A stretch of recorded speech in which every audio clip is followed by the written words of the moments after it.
back again this evening. After I titled this and printed it all out, I thought I needed to do a little excerpt addition last minute. So on the slide, it says the need for good leadership. The outline and sermon lesson title just says the need for leadership. We're going to see that the good is implied. So if we're reading along in the text and all of a sudden there's that italics mark that's an add-in for help us understand, the good would be in italics. It is understood that we need good leadership in order for this thing to work. Opening verse is Jeremiah chapter 10, verse 23. O Lord, I know the way of man is not in himself. It is not in man who walks to direct his own steps. In thinking of that statement that Jeremiah makes right there, it says that there needs to be leadership. There needs to be someone leading us. If we are not focused enough to direct our own steps and to focus ourselves forward, then someone needs to be leading us. Who is that? And if it's not man to direct his own steps, that means there must be something more than man out there in order to get our steps directed. We're going to see how that starts together. Just finishing up the series on conversions throughout the book of Acts and why that's important. Now, kind of shifting gears as we have the leadership workshop coming up, decide to do a few sermons on leadership and on the qualities and the traits thereof. So this is kind of the intro lesson for that series. When we enter this life, we are guided as we grow. So think about our journey as a young one, and we are guided. We are given leadership. Hopefully it's the correct one. And as we grow, at some point, we choose to either accept that guidance, change who we listen to, or leave it altogether. We can all think of people who have rebelled against their parents, or who just run away, or who stay with and follow the leadership that's there in the family. I chose that as the primary illustration because how many times does the Word of God describe a family? We could look at it. I was thinking here as we're getting ready to come up of a ship. I guess one of the songs maybe prompted something in my head. I don't know how that works. I don't remember hearing about a ship or a boat in any of the songs, but something there triggered something. There's only one captain of the boat. There's only one leader of the boat. Everyone, then you have different degrees within, and people that help, and people that work. So, the same idea is that we've got to listen to our captain, otherwise we're going to be sitting rolling in circles because one person is doing one thing and one person is doing something else, and the third person ain't even lifted the anchor yet. So, there's a lot of illustrations to look at leadership, but what we need to understand is as God's children, it is even more important that we seek His guidance while being a guide for others. It's an interesting thing of leadership. And when we think about leadership, I do want to make this clear in the beginning. I'm not talking about a person with a title. I'm not talking about someone who stands up and says, I'm going to be the leader. What we're looking at is the traits that are found therein. There are times and places for positions. There are titles that are authorized by God. And we'll get to that as we go through the series, but part of it is being able to guide. When Jeremiah says it is not for man to walk in his own steps, whose steps are we to walk in? Someone has walked ahead of us. It is now our choice to follow. So what happens when there is no guidance or there is improper guidance? It is a lack thereof. I think this is, we're going to start in Ezekiel 34, and then we're going to move ahead to Matthew 9, and we'll see where Jesus and Ezekiel are on the same page about this. They have seen the same thing. In Ezekiel 34, we see what happens when there is not the right kind of leadership. Starting in verse 1, and the word of the Lord came to me, saying, Son of man, prophesy against the shepherd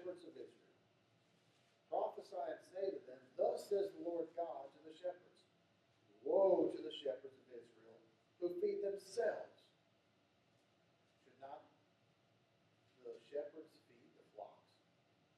You eat the fat and clothe yourselves with the wool. You slaughter the fatlings, but you do not feed the flock. The weak you have not strengthened, nor have you healed those who are sick, nor bound up the broken, nor brought back that which was driven away, nor sought that which was lost. But with force and cruelty you have ruled them. So they were scattered, because there was no shepherd, and they became food for all the beasts of the field, and were scattered. My sheep wandered through all the mountains, on the hill, every hill. Yes, my flock was scattered over the whole face of the earth, and no one was seeking or searching for them. The next verses, he kind of re-illustrates the same thing again. We see enough here to see the points that are made about the leadership or lack thereof that was there. The flock became as prey.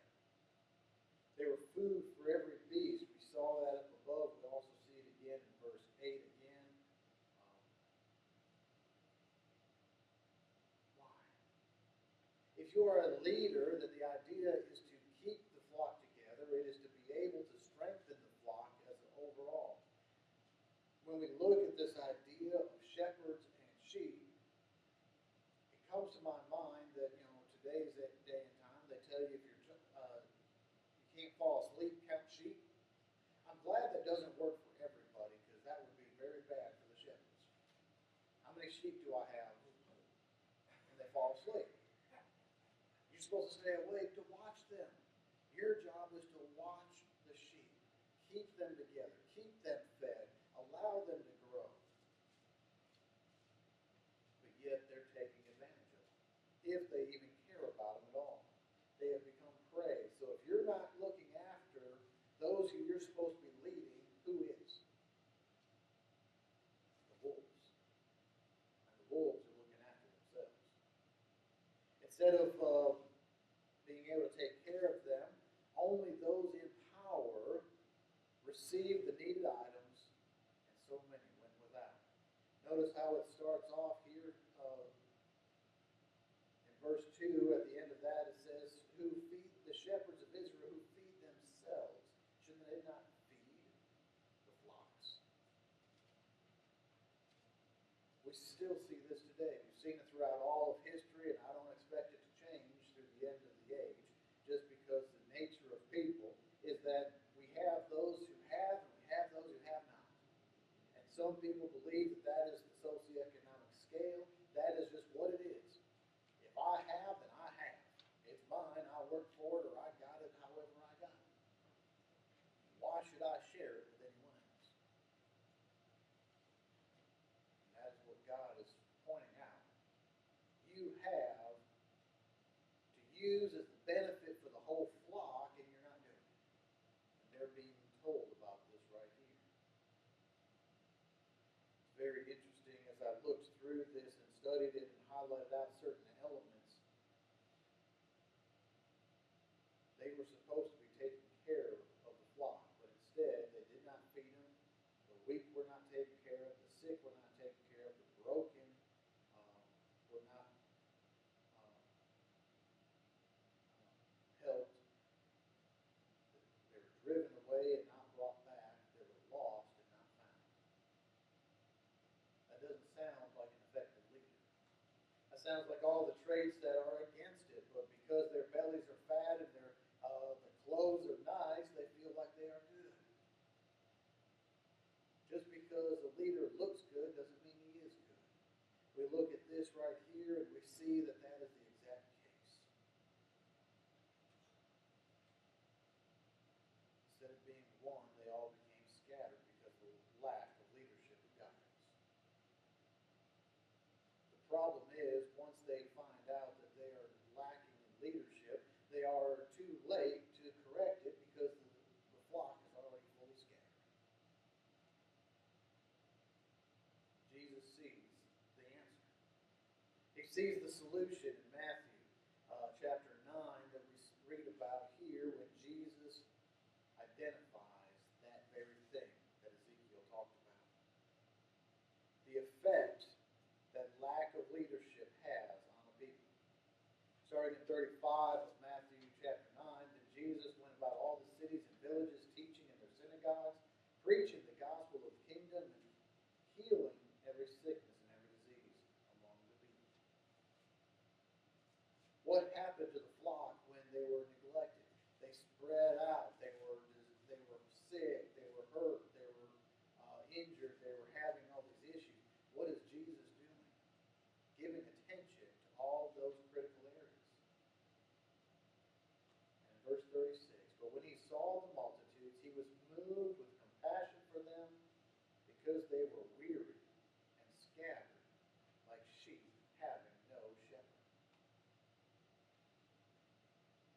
You go out to a land where sheep are just wandering around on their own. They're just kind of here, there, and yonder. They kind of look around but don't really have any real guidance. You go and look at a group of sheep that has a shepherd. They're fairly contained. They're in a certain area. They're being watched. They're being protected. They're going to be a lot healthier than the ones wandering around because now all of a sudden wolves and other things keep on getting after them. And then the pinnacle of Jesus' statement here, verse 37, he goes into saying to his disciples, the harvest truly is plenty, but the laborers are few. Therefore pray to the Lord of the harvest to send out laborers to his harvest. The people are like sheep without a shepherd. Pray that the shepherds are found and go out and collect the sheep. Pray that they are able to go out and do this harvest. When we see this illustration that he gives out one thing is a point about leadership. Few. There'll be few leaders. There are a lot of people, but few leaders. When he says the harvest is plenty, but the laborers are few. Not everyone is made to be a leader. There aren't enough positions for everyone to have full leadership position, but there's plenty of positions for everyone to do. Two phrases come to mind. There's one that says there's too many cooks in the kitchen. Supper ain't never going to be ready. Ain't never going to be right. Too many cooks all telling one person how to make the pot of soup. That thing's going to be a mess, ain't it? Too many chiefs and not enough Indians. If everybody is the chief, if everyone on that boat is the captain, and there are no people to actually row the oars, or to lift the anchor, or to set the direction, how far is that ship going to go? If Jesus sent his disciples out onto that boat to go across to the next place before he walked on the water, he wouldn't have had to walk on water because if that boat was full of captains, it would still be docked.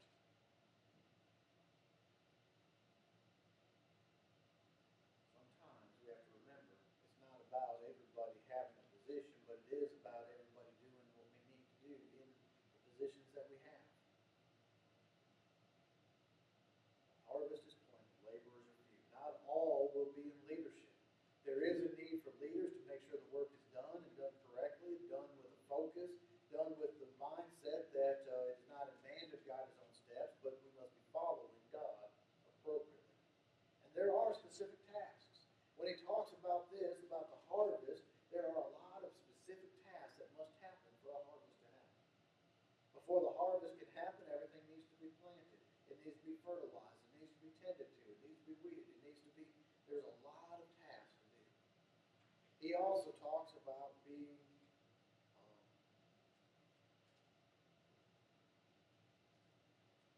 right before that, he had talked about sheep not having a shepherd. That process takes specific tasks to do as well. Since the church is described also in 1 Corinthians as a single body unit, we all function together as one, many members but one body, we have to remember we have to be unified. Leadership should be unifying the congregation, unifying the people of God, and leading forward. We can't go two ways at one time. Sometimes it'd be nice to be in two places at one time because our lives get busy and we get so many things we want to do. And it's like, I just need to try and be in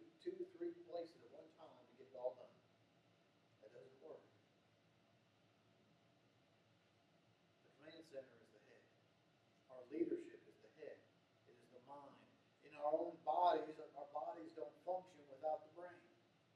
Our brain is telling our body what to do. Most of it is without us even thinking. We don't have to think about breathing. Our brain just takes care of that for us. But if I want to stretch my arm out, I have to think about it. Now, I don't mentally think, okay, lift up my arm, raise it out, stretch it. We have learned to just do that. I have to think about what I'm going to say. All these things come from the head. Spiritually speaking, our head is Christ. Christ is the head of the church. Now we see where Jeremiah is his statement. It is not in man to guide his own steps. God has given us the guide already through Christ. So since we have this, we have a good and faithful leader, what is it that the church can learn from this? And what is good leadership?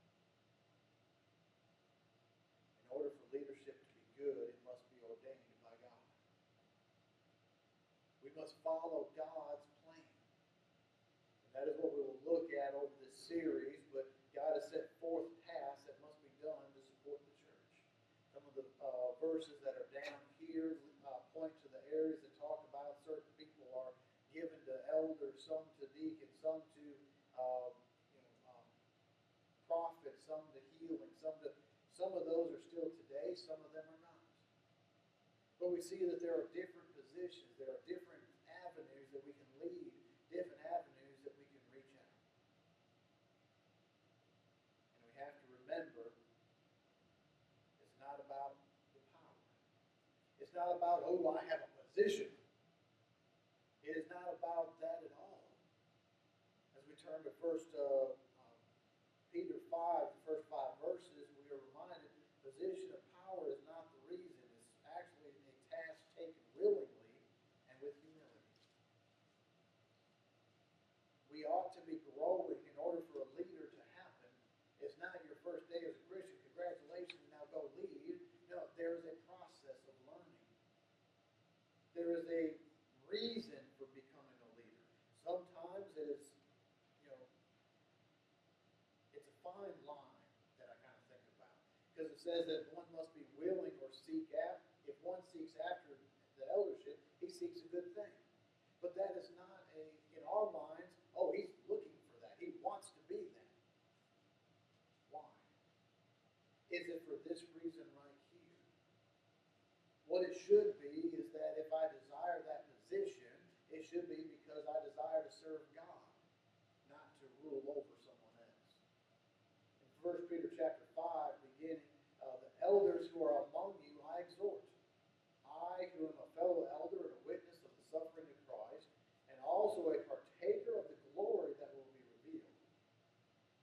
Shepherd the flock of God which is among you, serving as overseers, not by compulsion, but willingly, not for dishonest gain, but eagerly, nor as being lords over those entrusted to you, but being examples to the flock. And when the chief shepherd appears, you will receive the crown of glory that does not fade away. Likewise, you younger people, submit yourselves to your elders. Yes, all of you be submissive to one another and be clothed with humility. For God resists the proud, but gives grace to the humble. Leaders and servants, followers alike, all are to have the same reason for what we do. As Paul says in other times, he says, I brag not for myself, but for the cross of Christ I will boast. He boasts not of himself, but of Christ. The need for a good leader is one who will take and put aside personal gain, put aside being an overseer of somebody by strength, not do it, fine, I'll do it, if you need somebody, but instead, willing, eager, and by example. The other theme I see here is that I've got 3 different colors of highlighter going here. I've got the red of the things that we ought not to be like, which we covered. The 3 three that I just mentioned about being willing, eager, and an example. And then the idea of serving. By serving, we see we can receive the crown of glory. But in verse 5, we have to see that we have to be clothed with humility. And then in verse 6, I've got another highlight there. Therefore, humble yourselves. A good leader is one that doesn't have to wear a name badge that says, I'm a leader. Both leaders and followers need to hold fast to the faith. We need to hold to the truth. We need to help one another and encourage one another to do so. Good leadership helps unify the congregation and keep order. We're not going to have a leader on this side and a leader on this side, and they're both at war with each other. They're both trying to accomplish different things. No, we need unified leadership. We need leaders that are all together and doing the single focus. And that single focus ought to be glorify God. And good leadership is concerned for the souls and spiritual well-being of the flock. Do we notice a difference in 1 Peter chapter 5 of how they are being encouraged to be versus the way that Ezekiel 34 was showing what had happened? He is encouraging them as a fellow elder from another area. He is saying, shepherd the flock of God which is among you. Serve them as an overseer, as a guide, as a protector. Someone who is interested in who they are and their spiritual well-being and growth. As a teacher, it is, the goal is not to keep all the information to yourself, it's to share it with your students. We understand that in school, but yet then when we get to adult life, it's all about what I have. No. A good leader ought to allow the next generation to do better than them.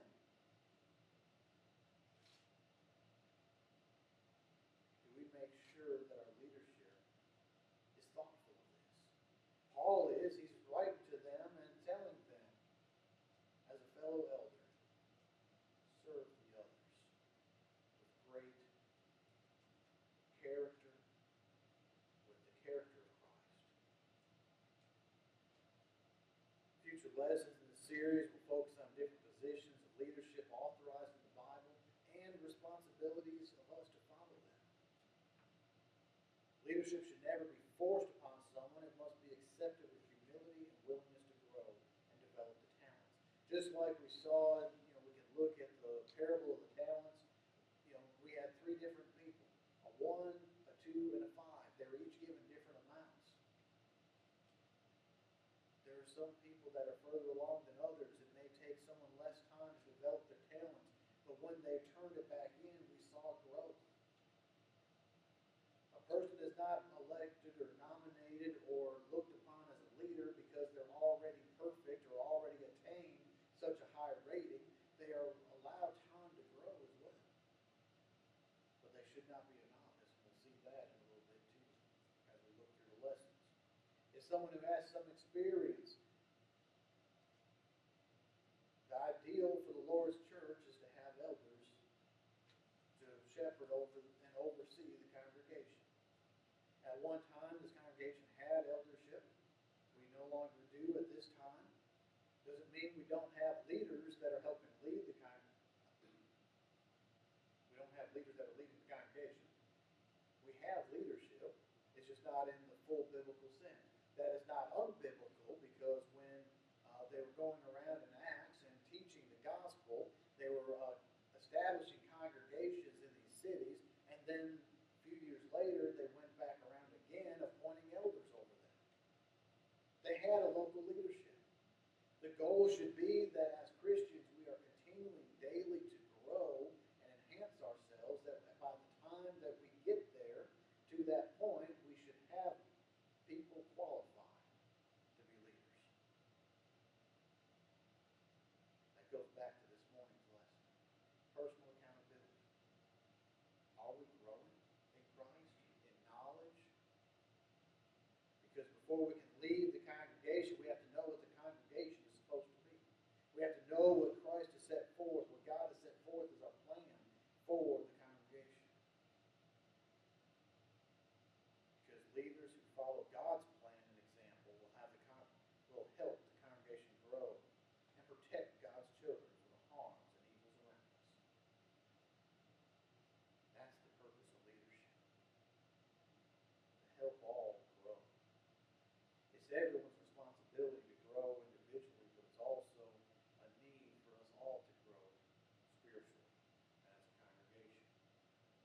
a lot of opportunities upcoming through this year to try to grow spiritually and numerically. Let's take advantage of those opportunities. As minister, I'm not the leader of the congregation. I'm just the voice of it. We've already had our men's meeting earlier today. We've approved several of these events upcoming. We're looking and focused at them. I know the ladies, as a group, you're energized up about it and looking at it. As a congregation, we need to move forward with striving to improve ourselves and to reach out to the community. By personal growth, we get congregational growth. By getting that growth here and now, we get to the point where we can have the talk about eldership. We need the faithful. We need to be here. We need to seek God's approval. We need to understand that it's not in our own steps to guide our own ways. It's our process to walk in the path that He has laid for us. And when we do that, it's not such a scary thing about leadership, about being a leader or following a leader. Because if we're following God's plan, we already know where the path is leading us. And that's a beautiful thing. Because He has been very transparent about it. He has told us where to go, how to get there, what the rewards are for it.